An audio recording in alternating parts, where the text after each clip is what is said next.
For today's video, TV wall mount bracket installation dito sa Deca Talomo Townhouse ng Davao City. Ito ay isang Skyward 55 inches Google TV. Nakontak lang kami ni Sir sa marketplace ng Davao City. Steady bracket lang ito pinalagay ni Sir sa kanyang TV at free bracket ito ng TV. Before ko pala ito nilagyang bracket sa likod ng TV, pinaon ko muna itong TV kung okay ba ang kanyang screen at kung wala ba itong problema. Pagkatapos ko malagay ang bracket holder sa likod ng TV, sinukat ko muna ito at tapos doon naman sa height sa wall, dapat si customer talaga ang masunod sa height ng TV ang kung ano ang prepare sa kanila kung manood sila ng TV.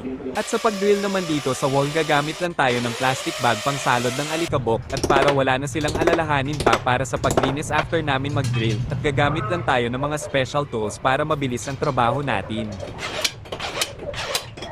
Sa nais magpa-TV wall mount bracket, maaari ninyo lang kami i-PM kung ilang inches at location kung meron bracket o wala para ma-estimate namin ang cost of installation, at pwede ninyo din i-visit ang aming page at grupang TV Bracket Davao or sa aming YouTube channel Chris Zoldi Cortez. Nandyan po lahat ang aming actual installation. Maraming salamat po. Installation by TV Bracket Davao.